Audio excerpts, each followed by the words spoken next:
Sejam muito bem-vindos a mais um vídeo da série História do Cristianismo aqui do canal, em que hoje iremos conhecer a origem do Bispo de Roma, observando o que as fontes históricas mais antigas nos informam e buscando também responder a uma questão muito interessante a respeito deste tema. Seria verdade que o apóstolo Pedro foi o primeiro bispo da Igreja de Roma? Ou, em outras palavras, Pedro foi o primeiro Papa? É o que nós iremos conhecer no vídeo de hoje. Se nós observarmos então um dos autores mais conhecidos da história da Igreja Antiga, que foi Eusébio de Cesareia, que escreveu a sua famosa obra História Eclesiástica, ele nos apresenta algumas interessantes informações relacionadas aos primeiros bispos da Igreja de Roma. Vamos ver o que nós temos ali nos capítulos 2, 13 e 15 do terceiro volume desta obra, algo muito interessante que nós encontramos ali. Vamos ver. Depois do martírio de Pedro e Paulo, o primeiro a obter o episcopado da Igreja de Roma foi Lino. Paulo, ao escrever de Roma a Timóteo, cita-o na saudação final de sua carta. No segundo ano do reinado do imperador Tito, o bispo Lino, depois de ter exercido durante 12 anos o ministério da Igreja de Roma, transmitiu-o a Anacleto.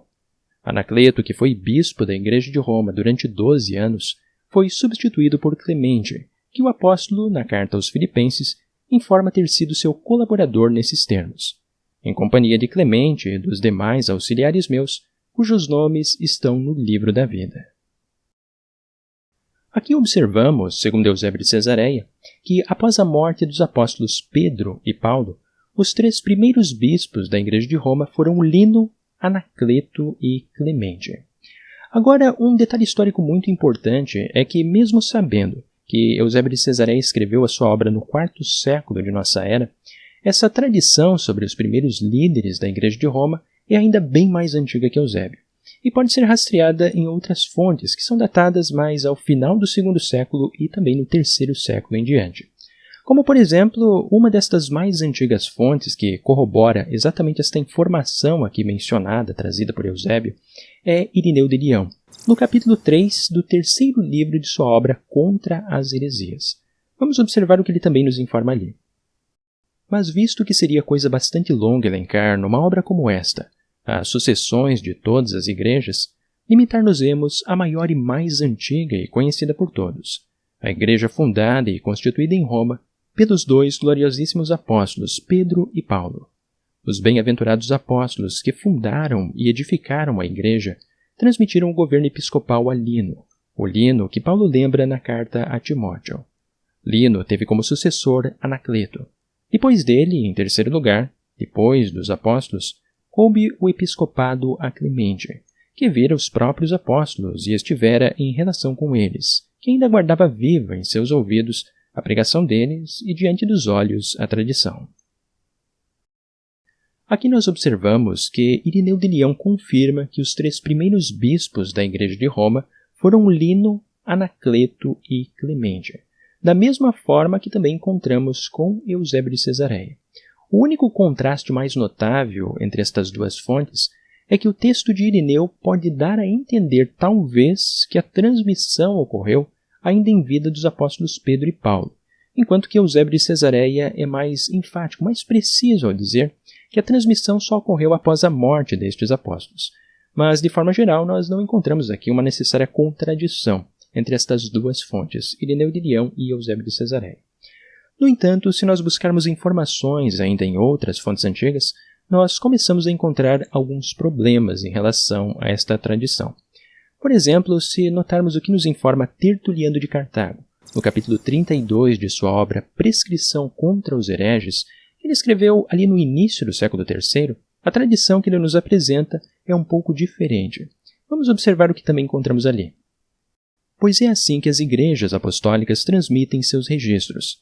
Assim como a igreja de Esmirna registra que Policarpo foi ali estabelecido por João, também a igreja de Roma faz com que Clemente tenha sido ordenado da mesma maneira por Pedro. Conforme encontramos aqui com Tertuliano, ele nos informa que Clemente foi ordenado por Pedro, omitindo qualquer informação relacionada aos bispos anteriores, Lino e Anacleto, que encontramos nas fontes que nós lemos anteriormente. Com isto, podemos levantar algumas questões bem importantes. Será que Tertuliano simplesmente omitiu o bispo Lino e Anacleto? Será que talvez o bispo Clemente foi ordenado por Pedro, mas rejeitou a sua ordenação por alguns anos, até finalmente assumir o seu bispado? Ou será que talvez a tradição que Tertuliano recebeu é uma tradição diferente a respeito dos primeiros bispos de Roma? Eis algumas questões bem interessantes que podem inclusive nos ajudar a entender as origens desta tradição. Mas os problemas históricos começam realmente a ficar complicados quando nós observamos fontes ainda mais antigas da história do cristianismo, especialmente aquelas fontes que são datadas do final do primeiro século e os inícios do segundo século. Por exemplo, as importantíssimas cartas de Inácio de Antioquia, que foram escritas no início do segundo século e são muito importantes realmente para nós compreendermos a história da Igreja Antiga. Ali nestas cartas nós podemos encontrar nomeados os bispos das diversas igrejas da época de Inácio de Antioquia. Por exemplo, quando Inácio escreve aos Efésios, ele nos informa que o bispo era Onésimo. Quando ele escreve aos Magnésios, informa que o seu bispo era Damas. Policarpo era o bispo de Esmirna, e os Tradianos tinham por bispo Políbio. Mas já quando Inácio de Antioquia escreve a sua epístola aos Romanos, ele não informa absolutamente nada sobre quem era o bispo de Roma em sua época. E além disto, diferente de todas as suas outras cartas, Inácio também não pede aos cristãos de Roma para seguirem a qualquer bispo. E agora é que surge uma pergunta. Como nós podemos entender este contraste entre os romanos e as outras comunidades? Será que o bispado romano estava simplesmente vacante neste momento em que Inácio escreveu a sua carta? Ou será que talvez a Igreja de Roma, na verdade, ainda não era governada por um bispo nesta época? Eis mais algumas questões bem interessantes de nós também solucionarmos. E para nós encontrarmos uma resposta histórica adequada a estes problemas, nós precisamos necessariamente encontrar ainda outras fontes antigas. E uma outra fonte, que é um pouco mais antiga que Inácio de Antioquia, que é datada ao final do primeiro século, é a primeira carta de Clemente de Roma aos Coríntios. Ele escreveu na tentativa de restabelecer a ordem naquela comunidade, que havia ali sofrido um tipo de golpe de igreja. É válido ressaltar, primeiramente, que alguns historiadores, muitas vezes, interpretam esta carta de 1 Clemente no sentido de corroborar a ideia de Clemente como sendo o bispo de Roma, que estaria ali, inclusive, intercedendo em favor de uma outra comunidade. No entanto, um primeiro problema em relação a esta interpretação é que em nenhum momento desta longa epístola de Clemente, esta primeira carta de Clemente de Roma aos Coríntios, que é também a única carta autêntica realmente estabelecida, é que Clemente não se intitula em nenhum momento desta carta como sendo o bispo da Igreja de Roma. E ainda o mais revelador é que ele parece sugerir que as igrejas de sua época, ao final do primeiro século, ainda não eram dirigidas por um único bispo individual. Em toda a sua carta, Clemente fala simplesmente de bispos e presbíteros no plural, e especialmente aos coríntios, ele pede aos cristãos desta igreja para se submeterem aos presbíteros de sua comunidade, e não a um único bispo individual. Vamos ver, por exemplo, o que nós encontramos ali no capítulo 57 de 1 Clemente. Vós que lançastes os fundamentos da revolta, submetei-vos aos presbíteros, e deixai-vos corrigir com arrependimento, dobrando os joelhos de vosso coração. Aprendei a submeter-vos, depondo a soberba e a orgulhosa arrogância de vossa língua. Aqui nós observamos claramente que os cristãos de Corinto deveriam ser submissos aos presbíteros de sua comunidade. E em nenhum momento Clemente indica que havia um único bispo solitário nesta igreja.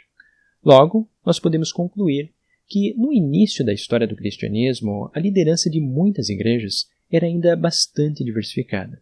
E foi somente, de fato, com o passar dos anos que elas se organizaram em uma estrutura hierárquica de liderança que era então encabeçada por um único bispo. E aqui nós podemos levantar também uma outra questão histórica muito importante. Será que não era este o mesmo caso da Igreja de Roma? E talvez por este motivo, Inácio de Antioquia também não pediu aos cristãos de Roma para seguirem ao seu bispo e também não menciona o nome do bispo de Roma em nenhum lugar? A resposta histórica mais plausível para esta pergunta é que muito provavelmente sim. E se nós observarmos ainda outras fontes antigas da mesma época que a carta de 1 Clemente, ao final do primeiro século da Era Comum, como por exemplo o Pastor de Hermas, ele corrobora com estas conclusões. Vamos observar o que nós também encontramos ali. Depois disso eu tive uma visão em minha casa. A mulher idosa apareceu e me perguntou se eu já havia entregue o livrinho aos presbíteros. Eu respondi que não. Ela continuou: fizeste bem, porque tenho algumas palavras para acrescentar. Quando eu tiver terminado tudo o que tenho a dizer, tu o darás a conhecer a todos os eleitos. Farás 2 cópias do livrinho e as mandarás, uma a Clemente e outra a Grapta. Clemente, por sua vez, mandará a cópia às outras cidades, porque essa é a missão dele. Grapta exortará as viúvas e os órfãos. Tu o lerás para esta cidade, na presença dos presbíteros que dirigem a igreja. Aqui nós notamos primeiro que Clemente pode ser entendido como uma espécie de correspondente estrangeiro para a igreja, mas ele aqui não é mencionado em nenhum momento como o bispo da igreja de Roma ou algum tipo de líder solitário da igreja. E ainda mais significativo é que o pastor de Hermas, logo ao final do texto, e também um pouco ali no início que nós lemos, ele nos informa que eram os presbíteros que dirigiam a igreja, corroborando desta forma o que também nos informa a primeira carta de Clemente aos Coríntios, que as igrejas, nesta época, estavam submissas aos presbíteros, e não havia, neste momento, um líder único para estas igrejas. Com isto, examinando estas fontes mais antigas, nós podemos concluir que, de fato, foi somente com o passar do tempo que as igrejas desenvolveram uma estrutura organizada de liderança hierárquica. Estrutura esta que era então encabeçada por um único bispo solitário. E, ao que tudo indica, a Igreja de Roma, nas primeiras décadas de sua história, foi organizada de uma maneira muito mais vaga do que nos informam as tradições posteriores a respeito dos primeiros bispos Lino, Anacleto, Clemente e ainda outros que nós encontramos sendo listados nas várias tradições, especialmente a partir da metade do 2º século em diante. E tradições estas que também às vezes apresentam algumas contradições, como por exemplo, entre Tertuliano de Cartago e Irineu de Leão. Logo, sabendo que, historicamente, o bispado romano é um desenvolvimento posterior, que não aconteceu até meados do 2º século, conforme indicam estas mais antigas fontes, o apóstolo Pedro também não poderia ser chamado de o primeiro bispo da Igreja de Roma, porque simplesmente a Igreja de Roma não tinha ninguém como bispo até cerca de 100 anos após a morte do apóstolo Pedro. Com efeito, indicar que o apóstolo Pedro foi o primeiro papa é uma afirmação que é historicamente anacrônica.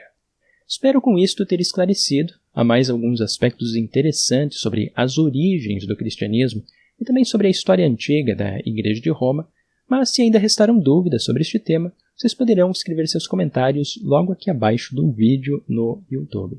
E para aqueles que apreciaram mais este estudo, não se esqueçam de deixar o like aqui no vídeo para ajudar o canal a crescer e a se desenvolver a cada vez mais, e também para aqueles que consideram importante o meu trabalho aqui no YouTube, eu convido a pensarem na possibilidade de tornarem-se apoiadores aqui do canal através da plataforma do Apoia-se, que além de ganharem apostilas digitais para contribuir para os seus estudos que eu envio para os e-mails dos apoiadores, também contribuem para que eu possa me dedicar a levar o conhecimento a muitas e muitas outras pessoas aqui na internet.